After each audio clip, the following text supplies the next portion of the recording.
दिल्ली के मुख्यमंत्री अरविंद केजरीवाल और आम आदमी पार्टी के राष्ट्रीय संयोजक अरविंद केजरीवाल जी को ईडी ने समन किया है।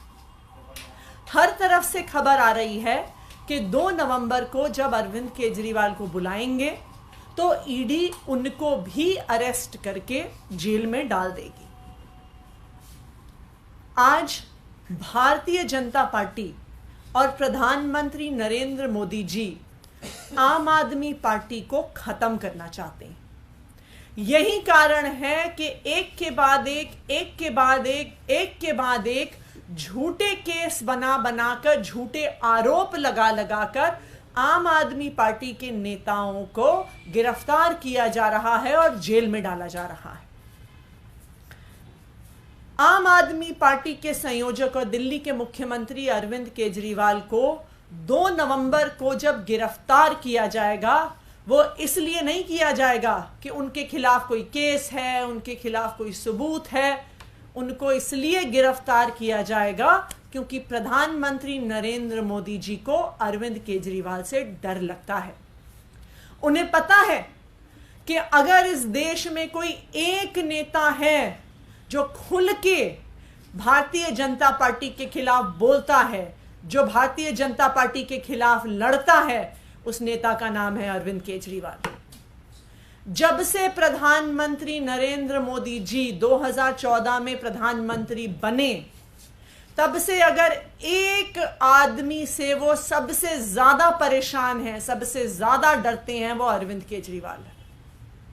यह कहानी 2015 में ही शुरू हो गई थी, जब प्रधानमंत्री नरेंद्र मोदी जी को लगता था कि उनका अश्वमेध का रथ कोई नेता नहीं रोक सकता, कोई पार्टी नहीं रोक सकती।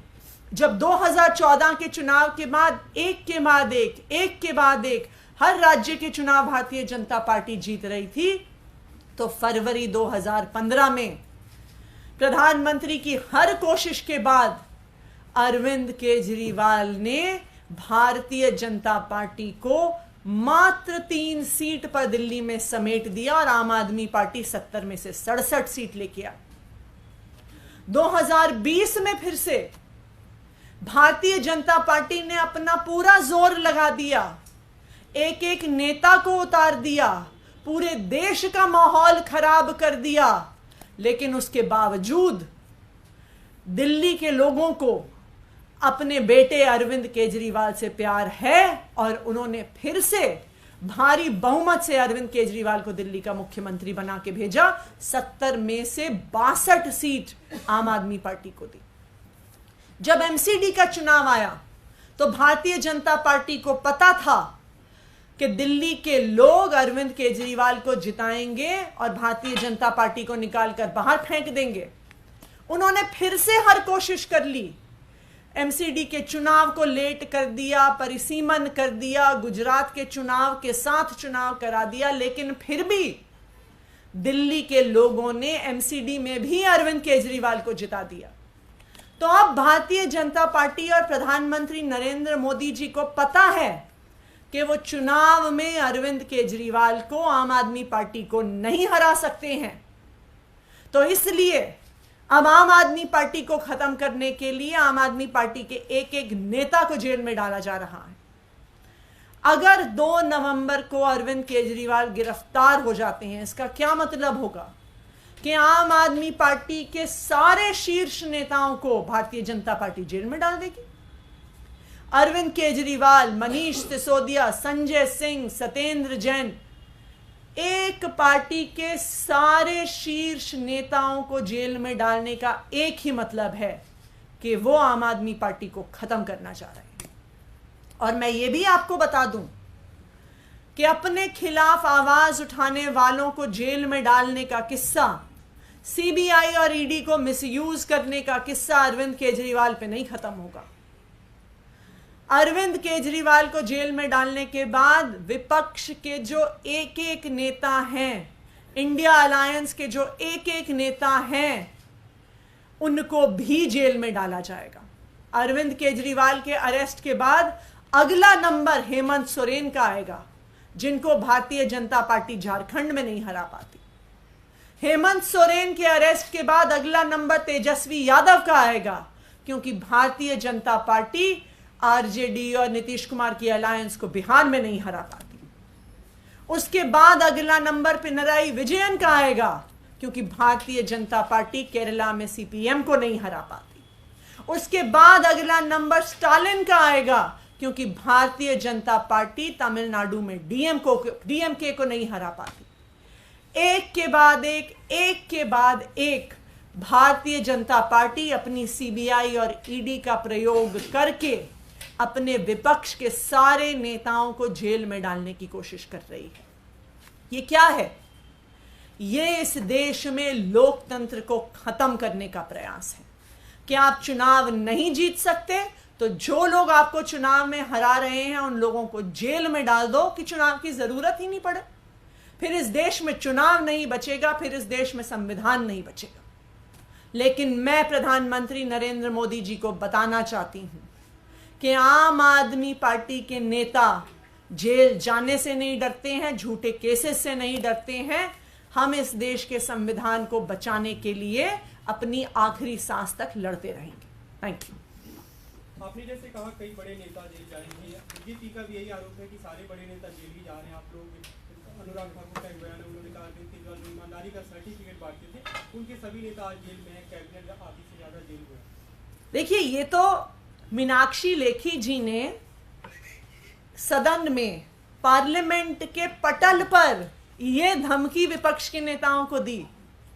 जब दिल्ली सर्विसेज बिल पर बहस हो रही थी और विपक्ष के किसी नेता ने कोई सवाल उठाया तो उन्होंने तो संसद के पटल पर बोल दिया कि अब ईडी के अरेस्ट का, जेल जाने का अगला नंबर आपका है।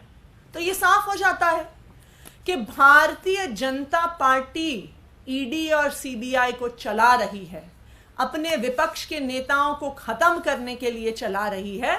वरना उनके नेता खड़े होकर कैसे कह रहे हैं? उनको कैसे पता ईडी क्या इन्वेस्टिगेशन कर रही है, सीबीआई क्या इन्वेस्टिगेशन कर रही है, क्या केस है, क्या प्रूफ है? तो साफ दिखता है कि ईडी और सीबीआई का मिसयूज भारतीय जनता पार्टी अपने विपक्ष के नेताओं को खत्म करने के लिए कर रही है। कल जब आप आएंगे तो आपने कहा था कि अभी कोर्ट ऑर्डर हमने पढ़ा नहीं है। 338 करोड़ की बात उस कोर्ट ऑर्डर में कही गई है। अब आप उस पूरे ऑर्डर को कैसे देखते हैं, क्योंकि एक बड़ा सवाल आप लोगों की पार्टी पर जमानत ना देते हुए खड़ा किया गया।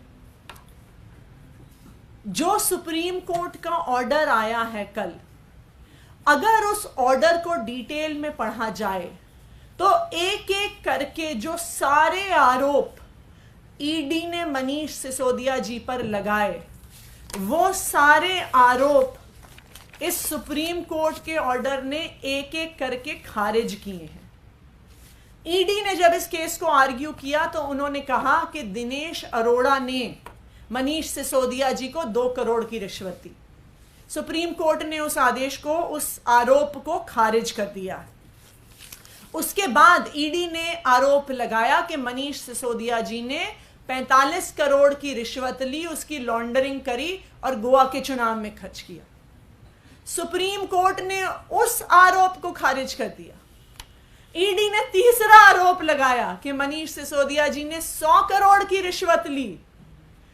सुप्रीम कोर्ट ने उस आरोप को भी, 100 करोड़ की रिश्वत के आरोप को भी अपने इस आदेश में खारिज कर दिया है।